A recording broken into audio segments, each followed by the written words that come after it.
So మీరు ఈ జర్నీలో ఎలా స్టార్ట్ అయ్యారు? వైఎస్ఆర్సీపీ పార్టీలో ఎలా స్టార్ట్ అయింది? అంటే నేను వైఎస్ఆర్ కాంగ్రెస్ పార్టీ పెట్టక ముందు నుంచి జగన్మోహన్ రెడ్డి గారు ఫాలోవర్గా ఉన్నా. నేను చదువుకునేటటువంటి ఏజ్లో, అంటే నేను డిగ్రీ చదువుతున్నటువంటి సమయంలో అప్పుడు పరిటాల రవి అనేటటువంటి వ్యక్తి చంపబడ్డాడు. పరిటాల రవి అనేటువంటి వ్యక్తి ఒక పెద్ద రౌడీ, ఒక ఫ్యాక్షనిస్టు, అనేక మంది జీవితాలని ఏదైతే ఛిద్రం చేసినటువంటి వ్యక్తి అనేది అందరికీ తెలుసు. అతను చంపబడ్డాడు. అతను అప్పుడు ప్రస్తుతం తెలుగుదేశం అప్పుడు తెలుగుదేశం పార్టీ ఎమ్మెల్యేగా ఉన్నాడు. 2005 సంవత్సరంలో ఎప్పుడు అతన్ని చంపడం జరిగింది. చంపినప్పుడు జగన్మోహన్ రెడ్డి గారికి అసలు సంబంధమే లేదు. కానీ ఆ రోజు అసెంబ్లీలో ఏదైతే రాజశేఖర రెడ్డి గారు, నా కొడుకుని మీరు దీంట్లో ఏదో ఇన్వాల్వ్ చేయాలని చూస్తున్నారు, నా కొడుకు ఎటువంటి తప్పు చేయలేదు, సిబిఐ ఎంక్వైరీకి ఇస్తున్నా అని చెప్పారు. అప్పుడు దాకా అసలు జగన్మోహన్ రెడ్డి గారి పేరు కూడా ఎవరికీ తెలియదు. సో జగన్మోహన్ రెడ్డి గారు ఎక్కడ కూడా పొలిటికల్గా కానీ ఎక్కడ కూడా బయట కానీ ఎక్కడ తెర ముందు ఎక్కడ లేరు. సో అప్పుడు వచ్చిన తర్వాత అప్పుడు నేను జగన్మోహన్ రెడ్డి గారి గురించి తెలుసుకోవడం జరిగింది మా ఫ్రెండ్స్ వేరే వాళ్ళందరి ద్వారా.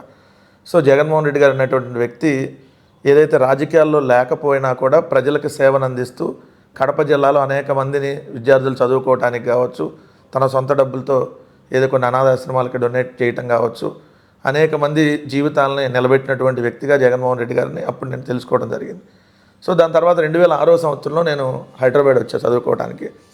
వచ్చిన తర్వాత జగన్ చారిటబుల్ ట్రస్ట్ అని చెప్పి మొన్నటిదాకా శ్రీకాళహస్తి ఎమ్మెల్యేగా ఉన్నటువంటి బిఎఫ్ మధుసూదన్ రెడ్డి గారి ఆధ్వర్యంలో ఆయన ఒక ట్రస్ట్ పెట్టి జగన్మోహన్ రెడ్డి గారి పేరుతో సేవా కార్యక్రమాలు చేస్తూ ఉన్నారు. ఆయన నాకు పరిచయం అవటం జరిగింది. సత్య అని వేరే ఆయన ద్వారా ఆయన పరిచయం అవటం జరిగింది. అక్కడి నుంచి జగన్మోహన్ రెడ్డి గారు ప్రత్యక్ష రాజకీయాల్లోకి రావాలని అప్పుడే 2007, 2008 ఆ సంవత్సరాల్లోనే అప్పుడు ఉమ్మడి ఆంధ్రప్రదేశ్లో ఉండేవారు. అప్పుడే జగన్మోహన్ రెడ్డి గారు ప్రత్యక్ష రాజకీయాల్లో రావాలని కార్యక్రమాలు చేశాం. సో అలా నాకు జగన్మోహన్ రెడ్డి గారు అంటే అప్పటి నుంచి దాని తర్వాత జగన్మోహన్ రెడ్డి గారు 2009లో డైరెక్ట్గా ఎంపీగా పోటీ చేశారు. దాని తర్వాత కొన్ని రోజులకే రాజశేఖర రెడ్డి గారు చనిపోవడం జరిగింది.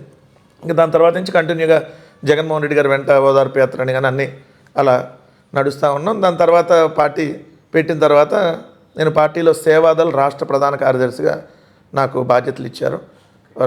సేవాదళ్ అనేది ఒక wing, youth wing, student wing ఎట్లానో వైఎస్ఆర్ కాంగ్రెస్ పార్టీలో సేవాదళం అనేది ఒక వింగ్, దాంట్లో స్టేట్ జనరల్ సెక్రటరీ ఇచ్చారు. దాని తర్వాత 2018 ఆ సమయంలో 2018 డిసెంబర్ అనుకుంటా ఐ థింక్ స్టేట్ బాడీలో అంటే మెయిన్ అఫీషియల్ బాడీలో స్టేట్ జాయింట్ సెక్రటరీ, రాష్ట్ర సంయుక్త కార్యదర్శిగా ఇచ్చారు. దాంట్లో 5 సంవత్సరాల పాటు నేను ఆ పదవిలో ఉన్నా. దాని తర్వాత వచ్చేటప్పటికి ఇప్పుడు రాష్ట్ర అధికార ప్రతినిధిగా నా వాయిస్ని వినిపిస్తూ ఉన్నా.